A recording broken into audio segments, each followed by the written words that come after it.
Muy buenos días, saludos a todos. Hoy es viernes 25 de agosto. Estamos aquí José, Crespi, Ferdinand y como se los mencioné la semana pasada, hoy nos va a estar acompañando también José Ruiz, nuestro CPA aquí de la oficina del equipo, y él va a estar hablando sobre temas de beneficios contributivos para los puertorriqueños. Porque la última semana hablamos de muchos beneficios contributivos que pudieran entenderse que son más dirigidos a los foráneos, pero hoy vamos a hablar de cómo no, cómo el puertorriqueño, el residente de aquí, también se puede beneficiar. Saludos a todos. Buenos días, buenas tardes ya, Roberto, y saludos a toda la radio audiencia. El programa de hoy promete ser uno de muy buen contenido y que realmente pues se está grabando para las personas puedan tener acceso a esa información y se pueda utilizar inclusive en contenido en el newsletter de las diferentes compañías que utilizamos y en términos de asesoría financiera en general y en YouTube channel también. Robert, Ferdinand y José, nuevamente contento de estar con ustedes. Hoy tenemos invitado especial, así que eso, ¿verdad? Siempre es importante traer especialistas en temas. Siempre hemos dicho que nos gustaría hacerlo más a menudo y pues hoy se nos dio, así que José, bienvenido. Gracias. Aquí estamos aquí para hablar de los temas contributivos. Súper. José, Ferdinand, esta semana, bueno, primero yo había dicho que no iba a estar con ustedes hoy este viernes, pero tuve que cancelar mi viaje que tenía por mal tiempo, así que aquí estoy, tengo el privilegio de estar con ustedes. Pero qué bueno, porque había muchas cosas que tenía por dentro que me estaba, información que quería mencionar. Especialmente llevo unos días pensando en una teoría mía interna, analizando la data económica y quería compartirlo aquí porque tiene que ver con bienes raíces. Quiero saber qué ustedes piensan también. No me puse a interrumpir a Ferdinand a las 10 de la noche cuando me vienen estos pensamientos, pero lo guardé para hoy, para hablarlo aquí. Pero hoy habló Jerome Powell. Ellos se reúnen anualmente y aprovechan usualmente este tipo de reunión entre banqueros de los Estados Unidos y banqueros internacionales también de los bancos centrales de los países, etcétera, y altos ejecutivos también se unen. Pues aprovechan este foro para mencionar o dar un mensaje sobre su postura. Llevamos ya más de 12 meses sumamente atentos a la Reserva Federal por lo de la inflación, cómo ellos vienen combatiendo agresivamente o ahora muy pausados, no sabemos, o sea, hay que analizarlo, pero el tema de la inflación, cómo hay data que está señalando desinflación en algunos sectores. Recuerda que venimos hablando del posible rolling recession. Pues vemos ya data que puede ser desinflacionaria en algunos sectores, mientras todavía vemos una postura de parte de ellos que reafirman que la batalla contra la inflación no se ha detenido, que básicamente el trabajo todavía no está terminado, que aunque la data económica reciente, los últimos 3 a 6 meses, favorece el tema de una desinflación, pues ellos básicamente continúan con la postura de que no. Yo soy de los que pienso que muchas veces ellos dejan estos mensajes abiertos a la interpretación, para que, porque si son demasiado firmes con un mensaje, por más que uno lo que quisiera que sean firmes con el mensaje, pues si lo hacen demasiado específico el mensaje, pues entonces pudiera estar utilizado en contra de ellos, como si fuera en la corte. Versus si lo dejan un poquito abierto a la interpretación del analista, pues entonces hay un poquito más de espacio para eso. ¿Cómo ustedes lo ven? Voy a dejar que José comience. Yo tengo ya bastante cargamento de toneladas de información, pero voy a dejar que José Pues, dispare primero. Robert y Ferdinand se los comenté, ¿verdad? Hace un ratito. Yo lo escucho. Nosotros miramos muchísima data económica, miramos mucha información, miramos indicadores que están a nuestro alcance, obviamente, y los analizamos a nuestro mejor juicio, ¿no? Y realmente, yo creo que aquí todos estamos en un consenso donde hemos visto el proceso desinflacionario comenzar ya hace unos meses. Los indicadores así lo están demostrando. Tenemos ciertos riesgos que nos están diciendo, mira, si continuamos en un proceso de alza de tasas, ¿verdad? Igual de agresivo que ha sido hasta el momento por los pasados año y medio ya, pues, ¿verdad? podemos entrar en una situación peor y puede abrir, ¿verdad? La analogía que utilizamos son los cracks, como si en un piso existieran cracks, ¿verdad? Donde por ahí estás empezando a salir señales y tienes que controlarlo, tienes que taparlo, tienes que sellar esa filtración, digamos, porque si no, si se abre puede ocasionar algo peor, ¿no? Esa es la mejor analogía y a Ray Charles que uno puede explicar. Y lo estamos viendo, lo hemos visto en ciertos indicadores de bienes raíces, lo hemos visto en indicadores de economía internacional, la parte de freight, que se la comparte, la parte de logística, le compartí esa a Roberto ayer, creo que fue, Ferdinand me lo había mencionado también, cómo ha bajado, mira, tan sencillo como ver el costo de un vagón para un envío internacional en shipping, el costo como ha bajado drásticamente, de hecho a niveles más bajitos que prepandemia en estos momentos. Ciertas cositas, ¿verdad? Que pues para nuestro, como mencioné, nuestro mejor juicio, entendemos que realmente la Reserva Federal debe de, de, de hacer una pausa en la parte de los incrementos, tal vez mantener las tasas como las tiene ahora en lo que todo esto comienza a digerirse, porque cierta data, el efecto de la alza puede llegar un poco más tarde, ¿verdad? Y es lo que se llaman efectos, mucha gente dice efectos tardíos por los movimientos de las tasas de intereses, y no queremos que eso suceda, ¿verdad? Que lleguemos a un punto y digamos, debía haber parado porque hubiese evitado X o Y situación.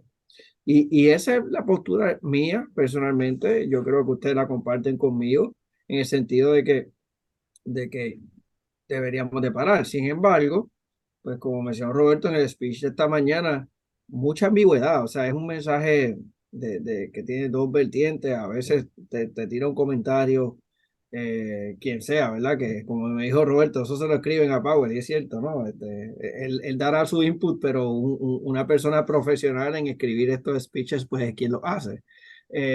Pero pues te tira un comentario positivo en términos de que, ¿verdad? Te puede mencionar, mira, la economía, nuestros procesos han hecho su trabajo y lo comenzamos a ver. Llevamos 2, 3 meses de data buena en términos de la inflación y comienza, ¿verdad? Ese buen análisis o positivo que le gustaría a lo mejor al mercado de las acciones, al mercado de bienes raíces, al mercado hipotecario, lo ven como algo positivo y de momento entonces te suelta una bomba y te dice, no, pero no es suficiente, como dijo esta mañana, no es suficiente 2 meses de data, tenemos que seguir. ¿Verdad? Y ese fue el cambio drástico en la postura de su speech, cuando mencionó, sí, llevamos 2 o 3 meses buenos, pero eso no es suficiente, tenemos que seguir viéndolo, tenemos que seguir. Y pues también se entiende, ¿no? Es una postura política, una postura importante, sabemos que la misión principal de la Reserva Federal es estabilidad en el labor market, una inflación que no cree que no esté tan alto, que cree cierta inestabilidad. Pero a este punto, ellos están tan cerca, y esta es mi opinión personal, ellos están tan cerca de lograr el famoso soft landing de la economía, ¿no? El lograr reducir la inflación, mantener un mercado de empleo saludable, una economía corriendo, una de las mejores, ¿verdad? En Estados Unidos a nivel internacional, saludable, sin tener que llevarlo a una recesión económica severa o peor, ¿verdad? Una depresión que está fuera del panorama. Y ellos están ahí, están al borde de lograrlo. Sin embargo, pues va a depender mucho de lo que, ¿verdad? Tenemos varios meses interesantes eh, próximos a venir en decisiones en términos de las tasas. Yo creo que ellos están en lo que originalmente era su target rate, están ahí, 5.25, 5.50 en los Fed Funds Rate. Yo creo que ellos están ahí ya. Y pues mi opinión, y la repito nuevamente porque la he dicho todos los viernes, deberían de detenerse por un tiempito y dejar que esta data se digiera, ¿verdad? Y que todo esto, la economía se lo pueda tragar y digerir antes de continuar con la movida. Yo pienso que ellos no confirmaron si van a aumentar en septiembre, por eso digo que lo dejaron abierto a la interpretación. Tampoco dijeron que no lo van a hacer porque sonaron como si es posible que tengan, o sea, ellos lo que dijeron que no está fuera del panorama el que continúen subiendo, pero no dijeron que van a subir todavía. Hay que ver, pero lo que dijeron es, están preparando el mercado. Si subimos, no se sorprendan porque se los adelantamos que era posible. Por eso digo que lo dejaron en un punto en donde, ok, me dijiste todo, pero no me dijiste nada. Ferdinand tiene cara que yo creo que va a querer opinar mucho sobre el asunto de Powell. He's not my favorite Fed guy. Yo no soy hipócrita. Creo que tengo que admirarlo porque creo que se va a salir con la suya, which is good. Y a lo mejor, pues, realmente de hecho, es funny de que Trump ya dijo que no lo va a nominar definitivamente. De hecho, no lo desea como Fed guy. Digo, eso sí, si llega a ser el candidato. Yo no creo que honestamente, mi humilde opinión, no sé, vamos a ver la situación, pero it's not my cup of tea. Vamos a hablar de números, vamos a hablar de data. Si tú miras la data de inflación, no sé de dónde se saca que solamente 2 meses son buenos. Yo tengo data aquí de junio del 2022, donde la inflación estaba en 9.1%. Agosto del 22 bajó a 8.5%. Octubre del 22, 7.7%. Febrero del 23, 5%. Abril del 23, 4%. Y julio del 23, 3%. Así que no sé de dónde se saca él de que solamente son 2 meses de data. Parece que no está viendo este picture. Otra situación que no está viendo a lo mejor él, o a lo mejor lo sabe. Acuérdense que esto es un juego político. El Fed, a pesar de que es un ente objetivo, tiene que jugar política. Y tiene que dar un mensaje psicológico a los mercados de estabilidad, firmeza y de disciplina fiscal. I buy that. Pero la data no respalda lo que él dice. Si miramos solo los supplies y los raw materials llegaron a un impacto, llegaron a un pico en julio y octubre del 2021. Ya no hay problemas de supply chain. No hay. Ya los materiales se estabilizaron. La madera está en su modelo más o menos igual, en sus precios, metales igual, los materiales están fluyendo bien y la data económica prácticamente en términos de raw materials o industrial production no vaquea lo que Powell dice. Al contrario, están en un major downtrend. ¿Okay? De hecho, aquí está la gráfica. ¿Okay? El labor market. Vayamos al labor market.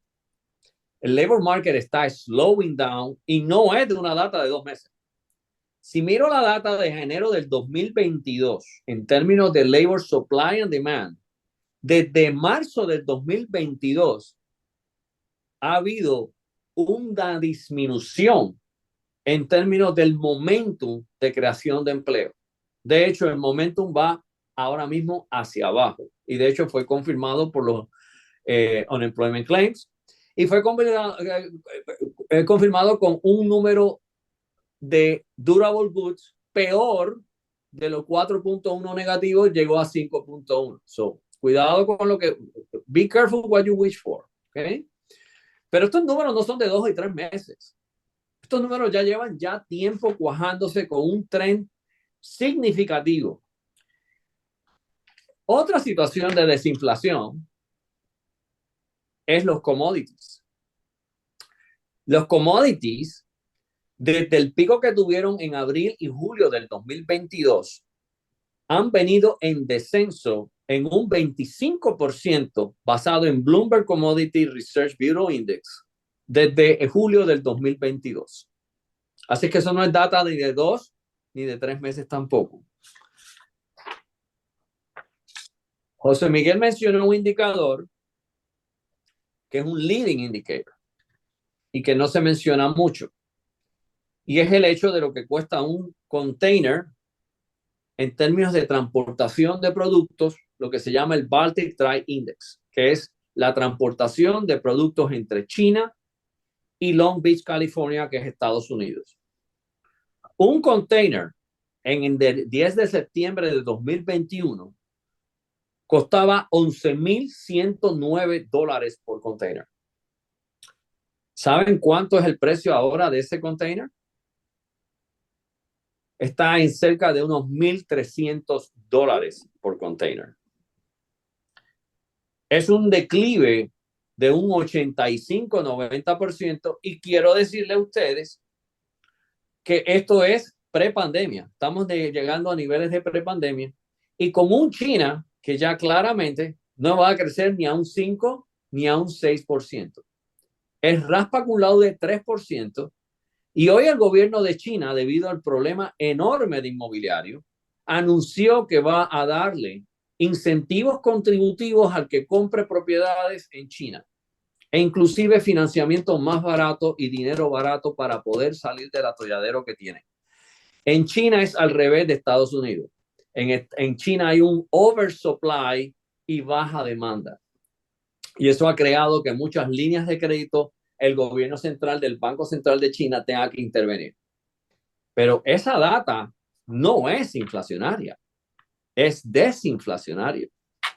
So, tengo que decirles que basado en la data que estoy viendo,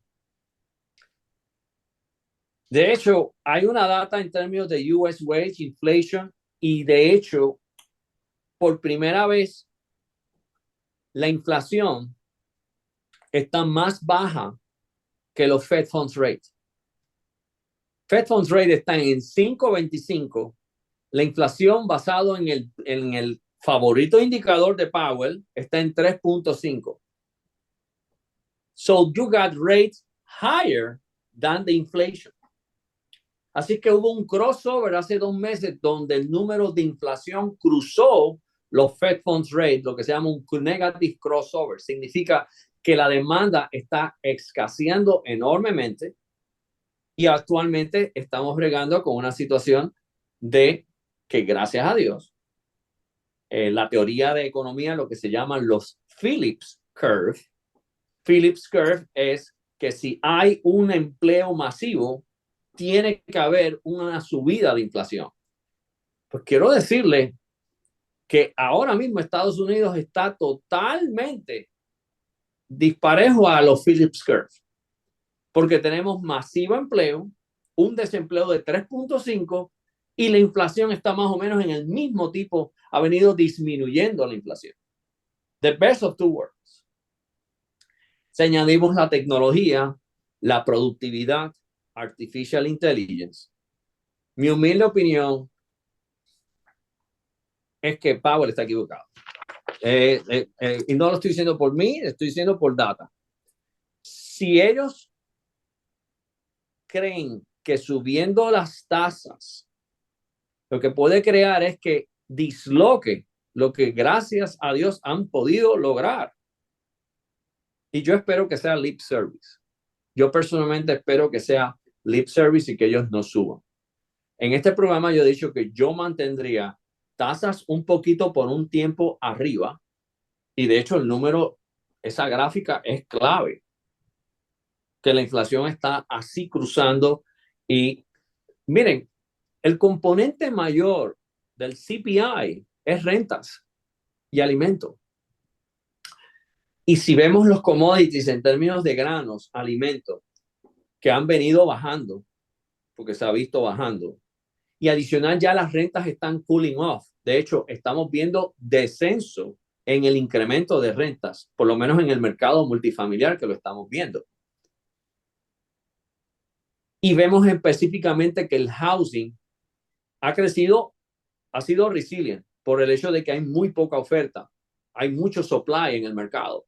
O sea, hay mucha demanda y hay muy poco supply de inventario del housing. Pero esas áreas han venido cooling off, han venido manteniéndose bien, pero no han venido incrementando sustancialmente. So, si ve una tendencia donde ya el precio de rentas y unos factores que afectan el CPI, y antes de que saliera ese número CPI, aquí en el programa de radio habíamos dicho, ese número va Va a bajar porque estamos viendo otros leading indicators que van a dropear ese número más abajo. So, déjenme decirle algo bien interesante. Se lo enseñé a José el lunes, a José Miguel. Ustedes saben quiénes pronosticaron, qué pronosticó KPMG, Wells Fargo, Redfin, Morgan Stanley, Moody's. Todos pronosticaron que el housing iba a bajar un 5 a un 7%, inclusive Goldman Sachs. Todos se colgaron. Todos se colgaron. Tengo todo lo que ellos dijeron y todos estuvieron fatal. No hagan caso a eso. Ahora les voy a decir lo que le deben de hacer caso.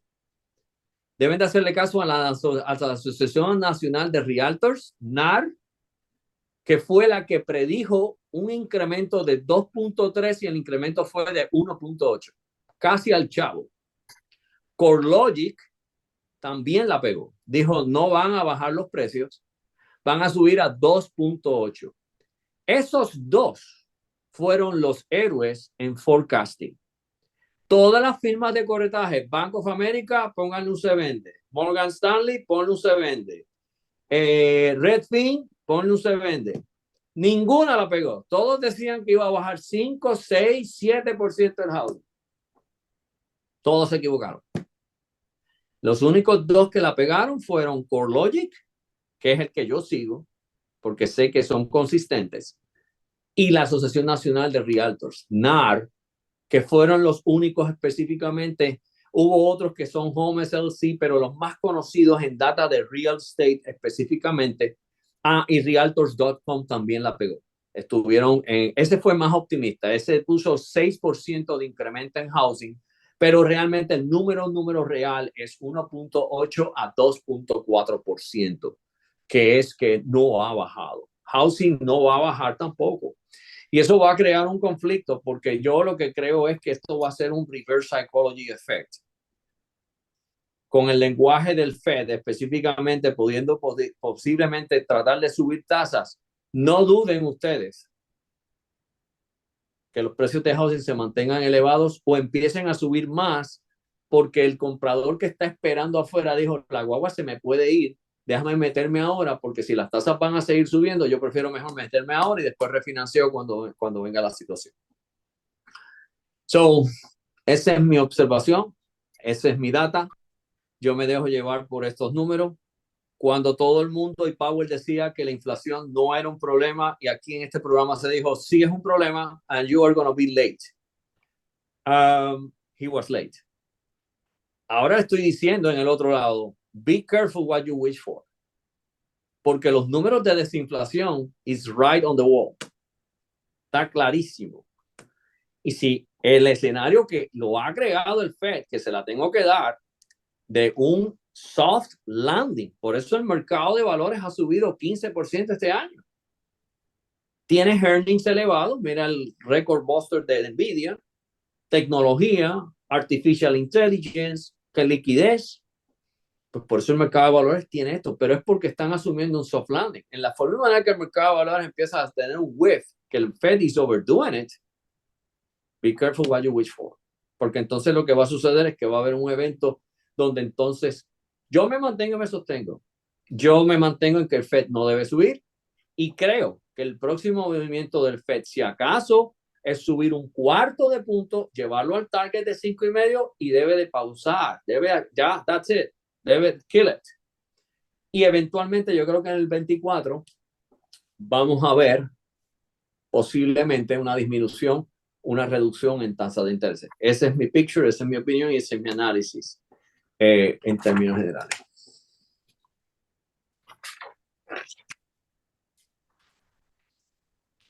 Y los que estén interesados en las gráficas que yo les estoy diciendo, con mucho gusto, yo le puedo enviar las gráficas. José Miguel las tiene. De hecho, voy a estar dando un taller en Cape Coral el martes y otro voy a darlo el miércoles en Naples y vamos a hablar de esas gráficas específicamente de la Asociación de Realtors allá en el área de Southwest. So, I'm going to share, estoy compartiendo con ustedes parte del adelanto de lo que voy a estar compartiendo con los colegas allí. En estos 5 minutos ahora, antes que hable José rapidito, vamos a unir, porque la línea de pensamiento, todo esto, mirando el mercado de bienes raíces, estaba hablando tengo familiares que se dedican a esto también, al igual que parte del equipo, tenemos un Sí. negocio involucrado en esto. Es muy difícil que el mercado de bienes raíces se vea afectado o que lo que sería el supply, la disponibilidad de vivienda aumente drásticamente. En otras palabras, es extremadamente difícil, pienso yo, que haya un evento de distrés masivo, que son las únicas posibilidades de que haya una ola de inventario, sería a causa de un distrés, al menos que haya pues nueva construcción. Pero hoy por hoy, tal y como está en la data económica de hoy, poco probable que venga una ola de oferta o de vivienda disponible, porque simplemente hay demasiadas personas que refinanciaron o adquirieron su propiedad durante los años de las tasas de intereses cerca del 0%, por supuesto. La hipoteca no está, no está cerca del 0%, pero hay hipoteca al 2,5%, al 3%. Y es muy poco probable en una condición económica en donde quizás no ha habido un aumento del doble, me explico. Es muy probable que el ingreso de esa persona se dobló en 2 años, pero los intereses sí se han doblado en 2 años. Significa que el poder adquisitivo de esa persona a nivel del cómputo del poder adquisitivo de comprar una hipoteca, pues se ha visto reducido drásticamente. Y es muy poco probable que una persona con una propiedad con interés a un 3% la vaya a vender para adquirir otra a un 7% o al 8%, porque 7% es el promedio, pero yo sé que hay hipoteca al 8% ya y cerca al 9% también. Y eso lo veo como un escenario que en donde uno se puede analizar olas de distrés en el pasado, como surgió en el 2007, que comenzó ese escenario. Hoy en día lo veo muy poco probable porque las condiciones, aunque sí hay data económica que apunta a que el consumidor se está agotando, pero todavía está en una posición muy cómoda, muy saludable a nivel de lo que es su seguridad financiera, la seguridad de su hogar. Así que no, a principios de año, muchos analistas, Ferdinand y ambos José, pues anticipaban una ola de distrés en bienes raíces por el tema de intereses. Por lo que se ha visto, ¿no? Lo que se ha visto es un mercado que se sostiene porque simplemente la paciencia paga más ahora mismo que el moverse y tomar decisiones así precipitadas. Aquella persona que quizás tiene el dinero acumulado para dar un down payment en una propiedad, prefiere esperarse porque su money market le está pagando un 4%. La cuenta de ahorros High Yield Savings le está pagando un 5%. Un bono del tesoro le está pagando más de un 5%. Así que paga más ahora mismo ser paciente que simplemente adquirir la hipoteca del 7%. Y por eso pues no hemos visto esa ola. Y lo vengo pensando porque los otros días me preguntaron que si se anticipaba que haya un evento en donde muchos foreclosures o muchas reposeídas y todo, y sabes que no lo veo. No lo veo. No, yo no lo veo en el nivel de housing, a nivel de single family homes, ha sido un mercado resilient y va a seguir por el hecho del balance enorme que hay de oferta y demanda. Y en términos generales, las demográficas de muy buen empleo y de mejor ingreso per cápita. Eso es básica economía. No así el comercial. No. En comercial, ahí sí que vas a ver distrés. Lo vas a ver. De hecho, se lo enseñé a José. ¿Tú sabes cuánto vendieron la pirámide que era de Transamérica antes, que ahora es Wells Fargo Building? ¿Tú sabes en cuánto vendieron el pie cuadrado y cuánto lo habían cotizado antes de toda esta situación de la subida de tasas de interés? ¿Sabes cuánto estaba el pie cuadrado en ese edificio? Estaba en $2,000 el pie cuadrado. ¿Sabes en cuánto lo vendieron? En $200 el pie cuadrado. Eso es comercial. Nueva York tiene ahora un serio problema. Se habla de esta idea mental de cambiar supuestamente los moles y las cosas comerciales en apartamentos. Señores, se necesitan ventanas y los edificios comerciales no todos están habilitados para convertirlos en apartamentos. So, a la misma vez que I'm very bullish, super bullish en housing, y los números lo demuestran, aún con todo lo que le ha tirado el Fed encima, 525 a 550 bases puntos proporción a chorro en año y medio. Affordability en el peor momento ahora mismo para el nuevo comprador en los últimos 13 años. Todavía existe la gran demanda.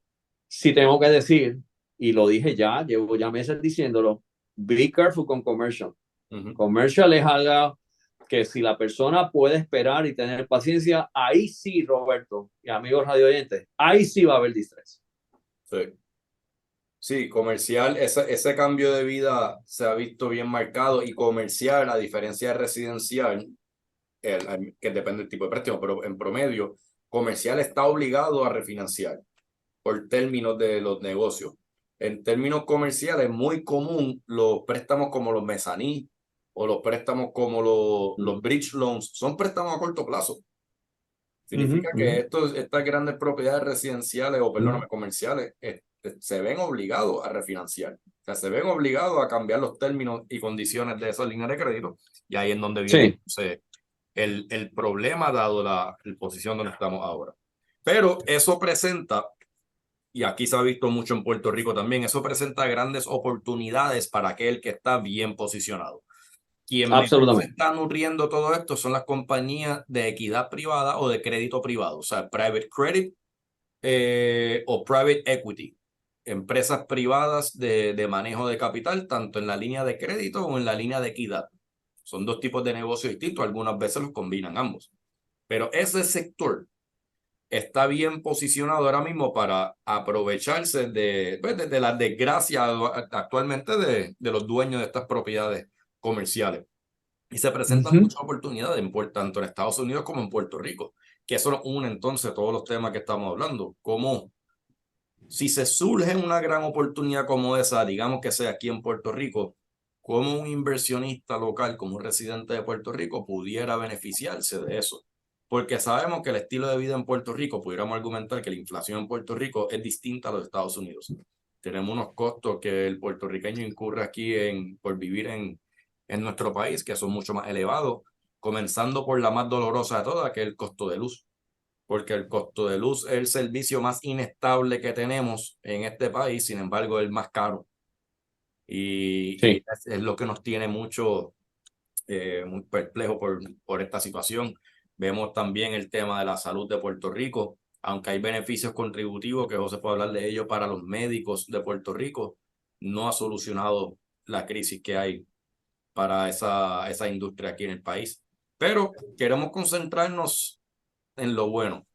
José, si pudiera hablar cómo firmas de capital pudieran beneficiarse de estas oportunidades, cómo el inversionista que quiera participar de este tipo de inversión, cómo también se pudiera beneficiar. O sea, el concepto y la idea de hoy era comenzar a hablar y iremos discutiendo qué beneficios contributivos hay para ese inversionista local que también pueda sentirse que no solamente participa en la economía de su país, sino que también recibe algún tipo de recompensa por hacerlo.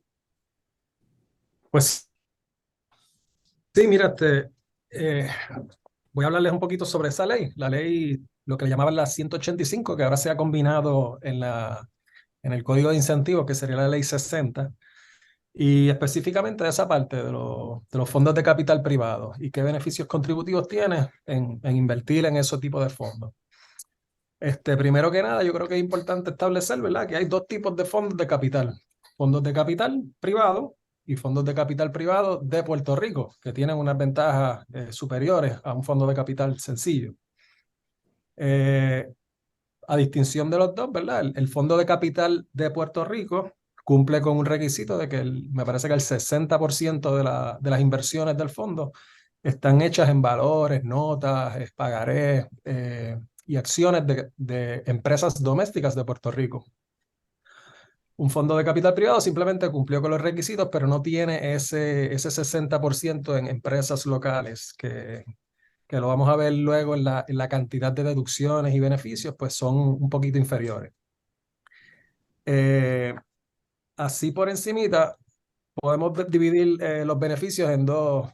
Uno es una deducción que uno va a tener al establecer la aportación al fondo, y también el fondo tiene unos beneficios contributivos de acuerdo a las ganancias que genera. Vamos a empezar a hablar, les voy a hablar empezar de los beneficios antes de la deducción, lo vamos a dejar para luego, y empecemos a hablar con los beneficios del fondo. Primero que nada, es importante saber que estos fondos tributan como una sociedad, una entidad conducto. Por lo tanto, el fondo le va a informar en su planilla Hacienda cuántos fueron sus ingresos, sus gastos, para determinar su ganancia neta, que eso sería una planilla informativa. Luego esas ganancias las van a tributar o se van a distribuir a los socios del plan o de los fondos, y en su planilla personal usted va a tributar la parte de la ganancia que le corresponde a usted ¿verdad? Proporcionalmente al porciento de cuánto tú eres dueño de este fondo. Entonces, establecido eso, usted va a recibir una informativa, una forma 480 del fondo, diciéndote que el fondo ganó tanto. Por ejemplo, si el fondo ganó $100,000 en intereses y yo soy 10% dueño del fondo, pues mi informativa va a decir, usted ganó $10,000 en intereses. Entonces, y dejando eso establecido, pues uno de los beneficios que tienen estos fondos de capital privado sería que los intereses y los dividendos van a tributar a una tasa fija de 10%. Tradicionalmente, si usted recibe un formulario 1099 de algún fondo de ingresos de intereses, pues los intereses a usted lo van a tributar a la tasa regular, que sería la tasa que podría ser hasta un 33% de acuerdo a la tasa contributiva de usted. También los dividendos tributan normalmente a un 15%, por lo tanto, el tributar estos ingresos a un 10%, pues es un beneficio contributivo que usted va a tener. Otro beneficio sería las ganancias de capital. Las ganancias de capital de estos fondos son totalmente exentas. Y tradicionalmente, si usted tiene una ganancia de capital en su planilla, normalmente eso se paga a una tasa máxima de un 20%. Por lo tanto, si este fondo de capital privado tiene ganancias de capital, van a ser exentas para usted, que eso va a ser un beneficio contributivo que va a tener. También otro beneficio que podríamos llamarlo beneficio sería que si el fondo tuviese una pérdida de capital, que, ¿verdad?, podría ocurrir, pues usted puede optar por, si usted tuvo ganancias de capital en otras inversiones durante ese año contributivo, pues esas pérdidas de capital las puedes balancear o sacar la ganancia neta. Por lo tanto, le puede disminuir la ganancia de capital que tuvo en alguna otra inversión. También puede, si no la puede usar en ese año, esa pérdida de capital se puede usar en años subsiguientes. Por lo tanto, ¿verdad? Esos son ciertos beneficios que ya de por sí tiene el fondo, independientemente de esa deducción inicial, que es el atractivo de las personas cuando invierten en estos fondos. Pues nada, ahora vamos a hablar entonces de cuál es la deducción contributiva de estos fondos. Como les expliqué anteriormente, existen dos tipos de fondos: fondo de capital privado y fondo de capital privado de Puerto Rico. El fondo de capital de Puerto Rico te va a permitir hacer una deducción de tu inversión, de la inversión que tú hiciste en el fondo, de un 60% en el año contributivo en que la hiciste. Un fondo de capital privado, ¿verdad?, que no sea de Puerto Rico, pues solamente te permite un 30%. Entonces, bien importante en este tipo de deducción, uno tiene que establecer, porque hay una cantidad máxima que puedes deducir en el año. Entonces, esa cantidad máxima que puedes deducir en ese año inicial, pues sería en los fondos de capital privado, que no puede pasarse de un 30% de tu ingreso bruto o ingreso neto antes de esta deducción.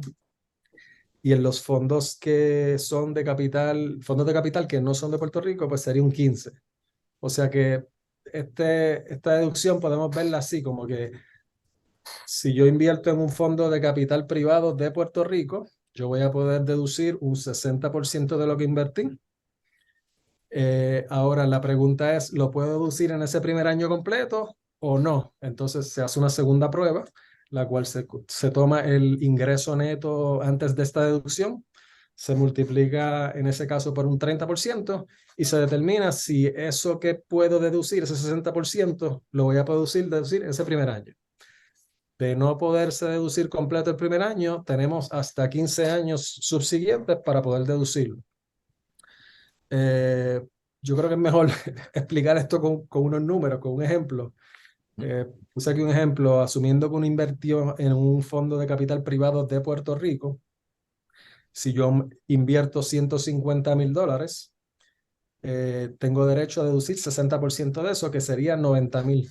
90,000 sería mi deducción que tengo derecho a tomar.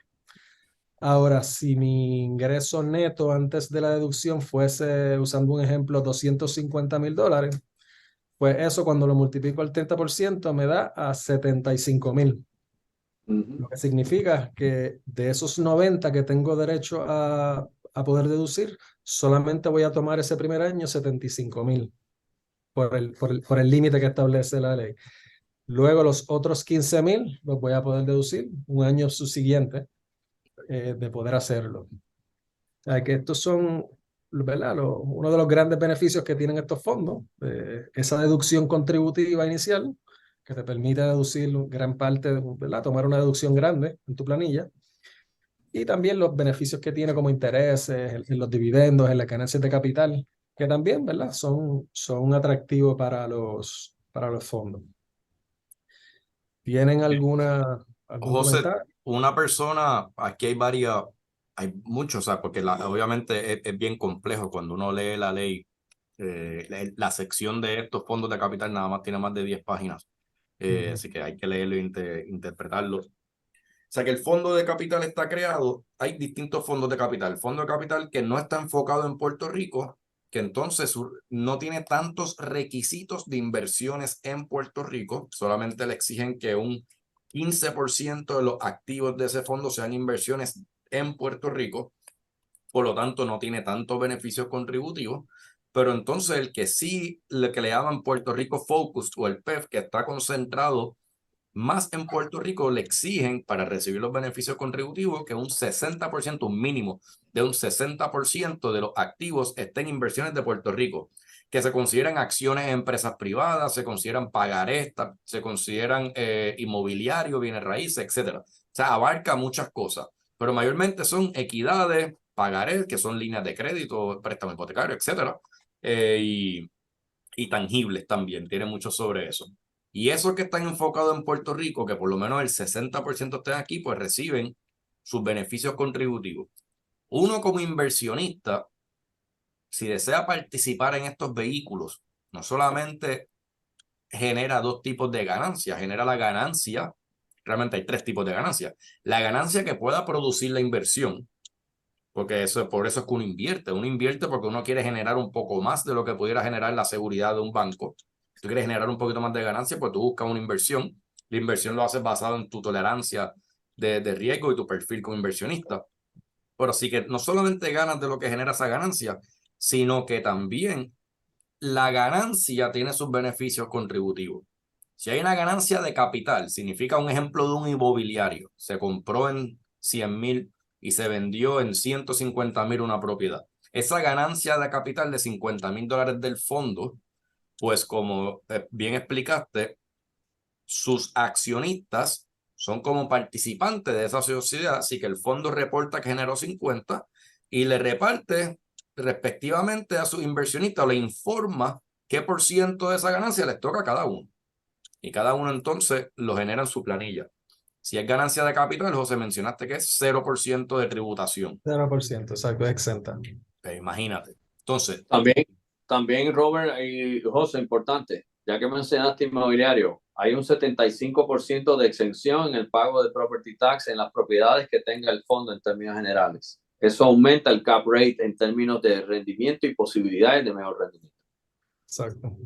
pues imagínate, o sea, hay muchos beneficios también que para el fondo, por ser inversionista, se ahorra ese costo. Y otra cosa que no se sabe mucho, también los costos, al igual que las ganancias, son como pass-through, entidad conducto a los accionistas, los costos del fondo también. Los costos administrativos del fondo también le tocan, sale de los inversionistas también, porque esto es como una sociedad. Así que ahí también tiene un ahorro enorme de grande. Y la economía de Puerto Rico se beneficia porque supridores de servicio como José, como tú, bancos locales, auditores, abogados, realtors, tienen un efecto multiplicador en la economía de generar movimiento en ese dinero. Sí, sí, definitivo. Entonces, si uno fuera a hacer una inversión que genera intereses, los intereses tributan, José, entendí por lo que mencionaste, como si fuera ingreso ordinario a la tasa regular Exacto. del individuo. Exacto, los intereses regulares, ¿verdad? Sí, Ujú. hay ciertas corporaciones que tienen, ¿verdad? Unos decretos y unas excepciones, pero tradicionalmente el ingreso de intereses, por ejemplo, si usted tiene una cuenta con UBS o cualquier casa de corretaje, y usted recibe intereses de ciertas inversiones, por lo general esos intereses tributan a las tasas regulares, no tienen un beneficio, una tasa especial. Eh, y en este caso, en los fondos de capital privado, pues la tasa la limitan a un 10%, que Excelente. sería, ¿verdad? Un buen beneficio también. Y si fueran dividendos, también se quedan en el 10%. Exacto, dividendos serían 3%. Los dividendos de corporaciones, por lo general, también tienen una tasa especial tradicionalmente de 15%, pero claro, con estos fondos de capital privado, pues se limita a un 10%, que sigue siendo un ahorro. Ok. Sí que ya José, hemos dicho las distintas ganancias, la ganancia de apreciación, la manera en que se tributa, y otra parte bien importante es que la entrada, la inversión de por sí ya te genera una ganancia sustancial. Y Exactamente. pudiera ser doble dígito el primer año, a mí no me gusta calcularlo de esa manera, pero hablemos las cosas, los números como son, los números como los números. Si tu tasa promedio es un 33% y uno hace una inversión que te genera un 60% de deducción, vayamos a decir que pudiste utilizar el 60% el primer año, porque no se supone que te pases del 30% el ingreso neto antes de la deducción. Pues tú debes de dividir esa cantidad entre la parte tuya contributiva, entre la tasa tuya contributiva, y te va a dar un número. Y ese número te va a dejar saber si lo divides entonces entre la cantidad que aportaste, es como si fuera una ganancia que te generó. Así que el mero hecho de haber hecho la inversión te generó una deducción, que esa deducción te ahorró taxes. Ya con eso uno pudiera considerar que es una ganancia el mero hecho de haber entrado en este tipo de vehículos. Así que sí hay muy grandes oportunidades para eso. Eh, Hay muchos inversionistas locales que desean abrir negocios y quizás han visto que o desean invertir en propiedades para rehabilitar propiedades, porque también en Puerto Rico hay una escasez de vivienda. Especialmente señalan mucho el hecho de que muchos inversionistas foráneos sobrevaloró ciertos sectores de Puerto Rico. Sí que hay mucha vivienda realmente que hay que buscar a precios razonables, pues la mejor opción sería rehabilitar viviendas existentes. O sea, que uno como inversionista pudiera participar de este tipo de vehículo que se dedica a eso, a la rehabilitación de propiedades, no necesariamente la nueva construcción, sino la rehabilitación, para poder brindarle un mercado de bienes raíces un poquito más equitativo, digamos, o modernizado al puertorriqueño. Pero eso también le permite beneficios contributivos. Aquel dueño de negocio, aquella persona que desea invertir, digamos, este tipo de negocio, tiene que tomar en consideración los costos tan elevados que en Puerto Rico, hacer negocio en Puerto Rico. Pero si esa inversión que su haga se hace a través de un vehículo como esto, te beneficia beneficios contributivos desde el comienzo y te ahorra también dinero en ganancias, intereses, en gastos de crimen, etcétera, pues pudiera ser mucho más razonable. La economía de Puerto Rico continúa moviéndose. José, una pregunta. Sí. A la hora de, digamos, un inversionista en Puerto Rico decide aportarle, invertir en uno de estos fondos ya registrados, ¿cuál es el proceso típico, y especialmente con tus clientes en tu firma, a la hora y cuál es, o sea, cuál es el proceso y la documentación necesaria para que tú puedas procesar correctamente esa deducción? Sí, sí, seguro. Eso es algo, es un tema bien importante, ¿verdad? Porque como esto es un fondo que está comenzando, digamos, que no lleva tanto tiempo, pues Hacienda ha ido poco a poco creando sus procedimientos y es bien importante, ¿verdad? Que las personas que aporten a este fondo, pues el fondo le va a enviar poco, ¿verdad? Durante el momento de haber hecho la inversión, el fondo le va a enviar una carta certificando la cantidad invertida. Esa carta va a decir el nombre del fondo, el número patronal, qué tipo de fondo es, si es fondo de capital privado o capital privado de Puerto Rico. Y también esa carta normalmente dice cuál es el año contributivo que está haciendo efecto esa inversión, porque a pesar de que, digamos, si en el 2023 yo hice una aportación, yo puedo optar, si todavía no he radicado mi planilla, yo puedo optar para que esa inversión usarla contra mi planilla o año contributivo 2022. Por lo tanto, esa carta también va a decir a qué año contributivo pertenece esa inversión. Entonces, el cliente es bien importante que le dé al CPA esa carta para validar, ¿verdad? Que esa inversión está a nombre de la persona que está haciendo la planilla, ¿verdad?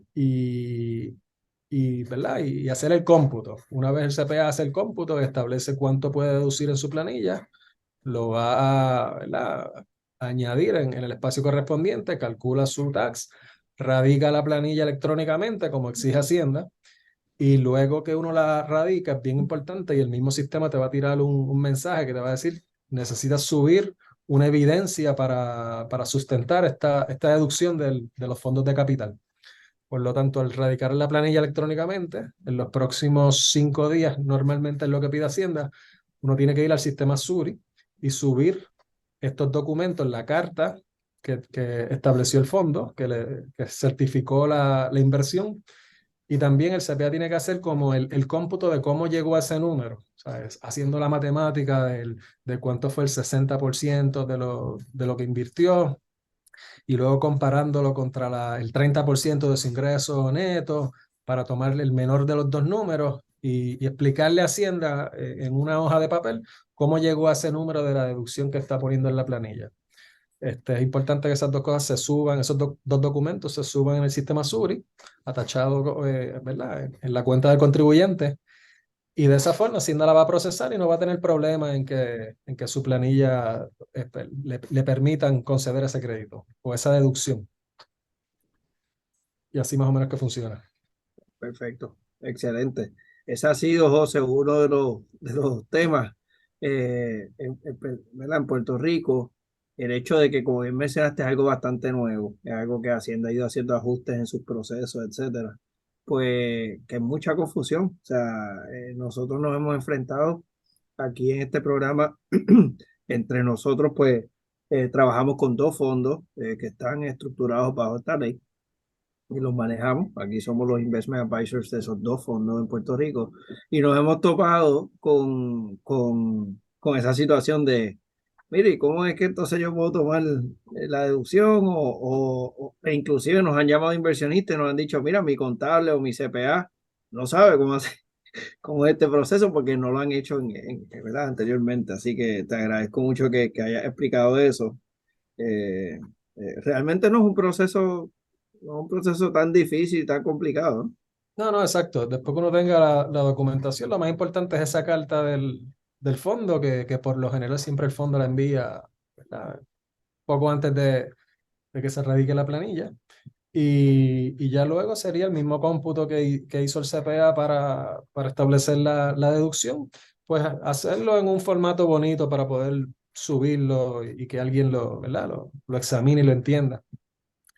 Pero sí, y me parece que el año pasado, no el anterior, en el año contributivo 2021 hubo mucho problema con esta situación porque me parece que Hacienda había programado Suri para que cuando tú radicabas la planilla, creo que tenías como 1 o 2 días solamente para someter la evidencia. Entonces hay veces que pues, se pasaban esos 2 días y ya el sistema no te permitía subir los documentos. Y el año pasado Hacienda lo extendió a 5 días, creo que son 5 días laborables, lo que hizo un poquito más fácil este procedimiento, porque hay veces que uno radica la planilla en tu programa de planillas y tú no la vas a ver radicada en Suri como hasta 1 o 2 días. Por lo tanto, cuando la ves radicada en Suri, entonces ahí es que puedes subir los documentos, y si se te pasó un día o dos, pues te quedaste sin poder y después tienes que ir allá a hacer una reclamación y presentar los documentos. Pero este año lo hicieron más flexible y espero que lo dejen así, que por lo menos con 5 días, pues ya es un tiempo razonable para uno poder hacer este trámite.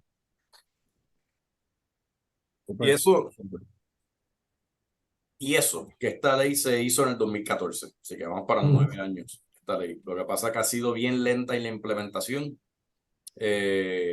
Cuando surge la ley no había reglamento al principio, así que básicamente crearon la ley, pero no había un reglamento cómo seguirla. Es como si inventaron el juego, pero no tiene reglas todavía. Y ha venido desarrollándose, pero ha cogido mucho interés de inversionistas y de tipo de fondos, pues por los beneficios que ofrece, porque Puerto Rico tiene mucho que ofrecer y tiene mucho que ofrecer para los inversionistas locales también. Yo sé que se ha discutido que hay otros beneficios que se le pueden otorgar o están sobre la mesa para abrirse, pero por ejemplo, algo sencillo, José, la ley 135 es como si fuera, digamos, un decreto para los jóvenes. Están los jóvenes que son menores de 26 años, que los primeros $40,000 son exentos. Luego, hasta, si no me equivoco, 35 años tienen unos beneficios contributivos también para aquellos jóvenes empresarios. Sí, sí, exacto. Existen varios tipos de decretos que establece muchos de ellos son del Departamento de Desarrollo Económico, para asimismo, jóvenes empresarios menores de 35, las personas que son menores de 26 tienen los primeros $40,000 de ingresos que van a ser exentos. Si uno exporta servicios, pues existen también unos decretos de exportación de servicios que pueden tributar las ganancias de esos servicios de exportación, tributarían solamente un 4%. Por lo tanto, existen varias formas ¿verdad?, de tomar ventaja de estos incentivos contributivos que tiene Puerto Rico. Pero sí, es importante asesorarse y pues, buscar qué cosas uno cualifica para poder tomar ventaja de ellas. Sí. Y la idea es que los políticos aquí no se entran en política, pues en general estén trabajando de una manera vanguardista en esto, porque yo soy de los que pienso que el beneficio contributivo que le dieron a los médicos está excelente, simplemente que ha tenido un efecto secundario adverso que no se anticipó. Y me explico. La mayoría de las personas que adquirieron el decreto, la gran mayoría, son personas que ya están por encima de sus 50 años. Significa que son doctores que ya tienen sus raíces sembradas, que probablemente no se iban a ir del país. Sin embargo, los médicos que se están graduando hoy en día, los pocos que quedaban de neurología antes que cerraran el programa, ortopedas, digamos, oftalmólogos, internistas, etcétera. Esos médicos, si no lograron comenzar el proceso en su residencia, nunca van a tener, por lo menos al día de hoy, no van a tener beneficio del decreto. Y esos son los que necesitamos que se queden. Porque la clase de médicos de Puerto Rico es una clase que ya bastante envejeciente, sin ofender a nadie, lo que digo, pues la realidad, bastante envejeciente, tienen un beneficio contributivo que básicamente lo que les ha ayudado es a recuperar los ahorros que quizás no lograron acumular durante varios años, o ahora eso los permitió acumularlo o lo gastaron de la manera que quieran haberlo utilizado los fondos, pero es sumamente importante que ese tipo de beneficio contributivo se esté revisando, y esto es una opinión mía, se esté revisando constantemente, porque en el caso de los médicos, como los jóvenes empresarios, pues uno quiere que la generación entrante también tenga sus beneficios para que se quede en Puerto Rico, no simplemente eso que ya estamos aquí establecidos. Ya nos están diciendo que nos despidamos. José Ruiz, gracias por tu tiempo, estuvo todo buenísimo. Esperemos que esto se siga repitiendo. La idea es que también cuando sea épocas de trimestrales, también sacar temas sobre eso, el tema de taxes. A fin de año uno debería siempre estar planificando cuál va a ser la estrategia de ese año junto con el tema planilla, así que esperemos entonces estar colaborando mucho más aquí en esto. Seguro que sí. Gracias, José. Gracias por tu participación. Ferdinand, ambos José, buenas tardes. Buen fin de semana a todos. Buen fin de semana. Cuídense.